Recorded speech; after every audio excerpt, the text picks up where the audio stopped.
Darkling brothers and sisters, I have this feeling that there's an in-syncness about shadow aspects in the current time.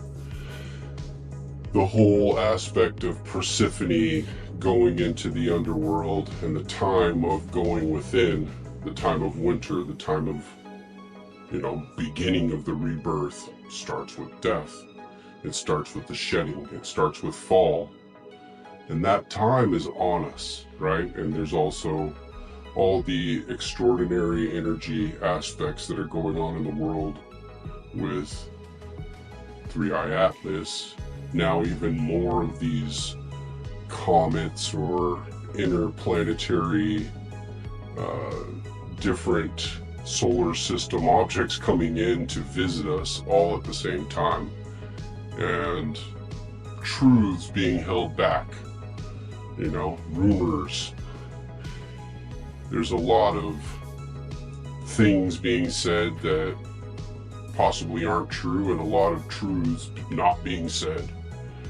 But all within that, I have this feeling of shadow.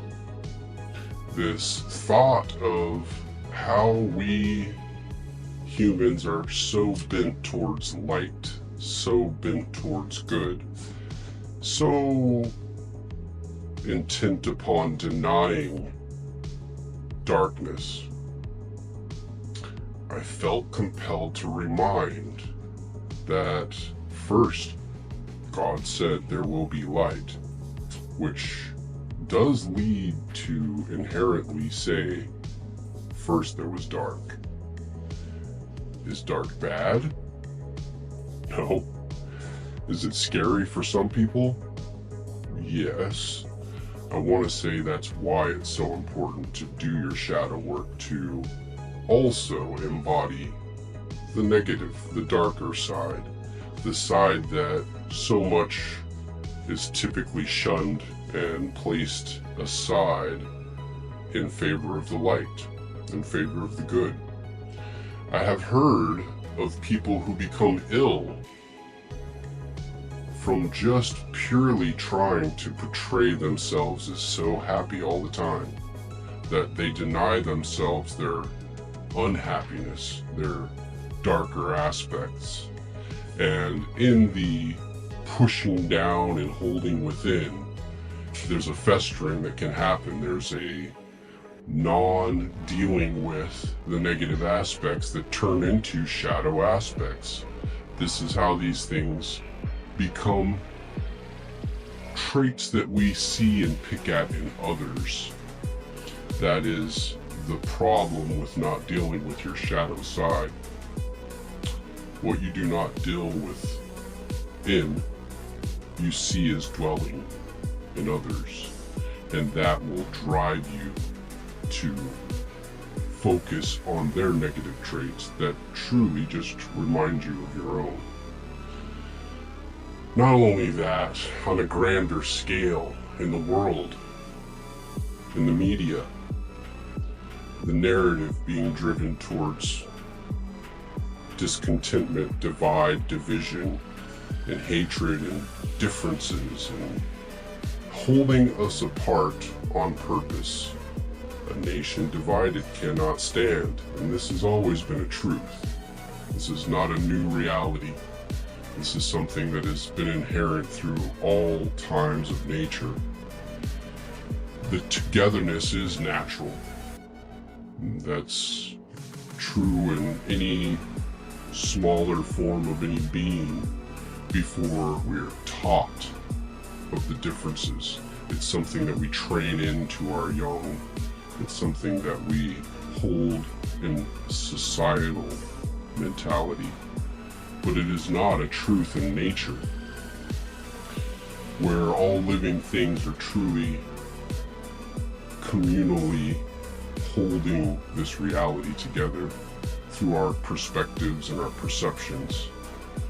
We truly act together, not against each other, only in will and in purpose, but not by nature. And this is where my last message that I was imparting about nature, about grounding, about touching the earth, about the nature of beautiful things such as roses, and many things can be poisonous or bear thorns that draw blood. And this is a lesson of coming close to some things that you want. Sometimes you have to pay a price. Sometimes that pain or discomfort is the price of gaining what it is you want. Suffering to gain what you desire is, in essence, a truth in nature. Nothing is free, right? Anything that you seek has a price. And if you gain it without paying the price, you most likely will not hold it for long. This is important to think of these things in these times of shadow, and to also give the shadow its due. As I think of the healing world and the mass majority of those who claim to be the masters of the spiritual realm on earth, the enlightened ones, those that have read all the right books and know all the right people and have all the right conversations in the right circles, while those of us who dwell in the shadows alone by ourselves and commune only with spirit, we're left to be pariahs in a sense. But when we do encounter the light workers as a shadow worker, they do find themselves perplexed and confused, as all their lessons and teachings do not take hold, and their rules do bend around what shadow knows. Because first there was the dark, before there was light.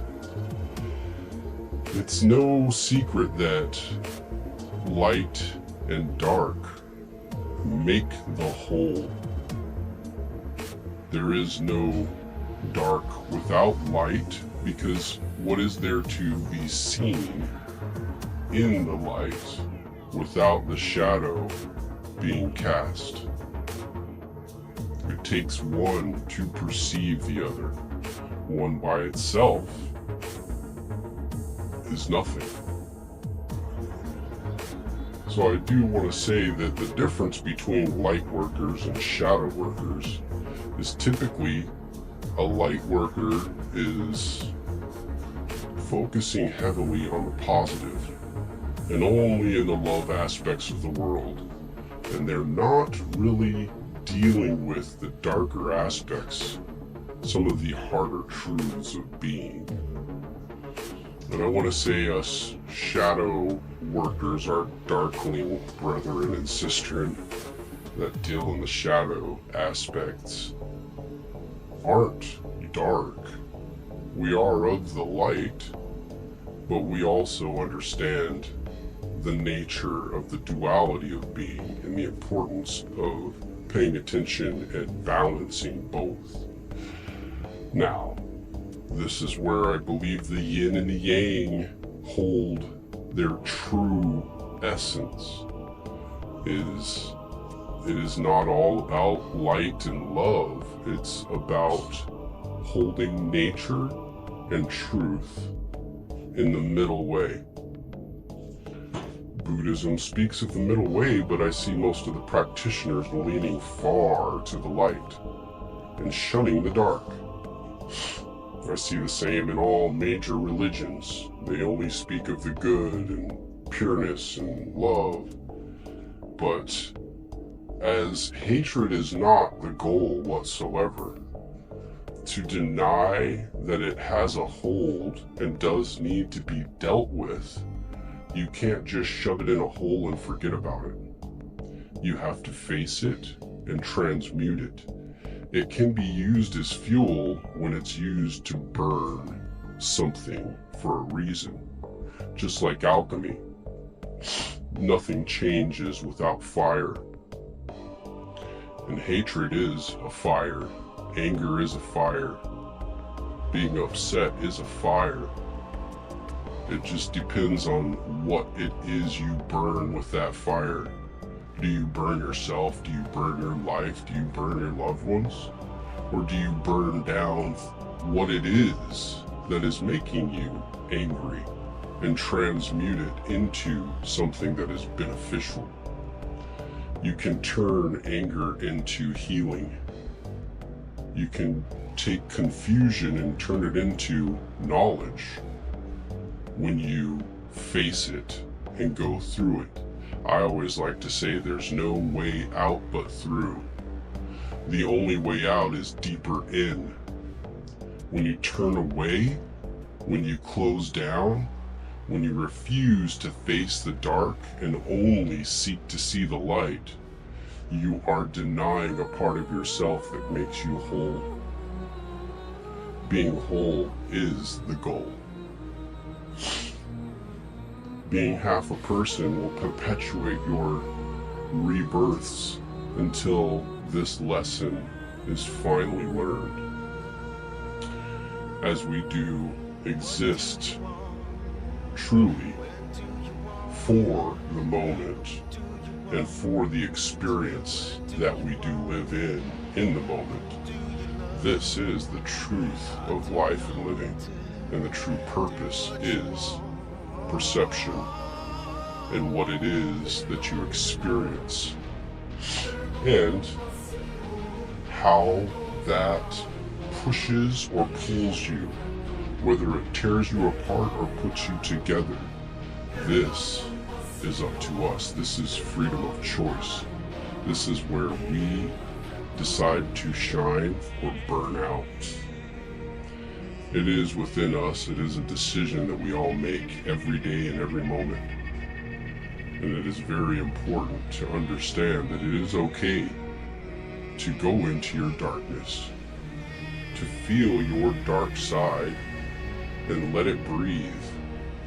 As I like to say, sometimes I need to exercise my demons because they do get lazy.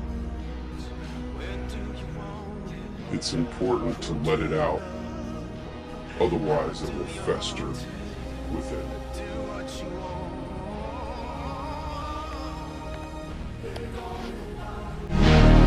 뜨거운 것이요 뜨거운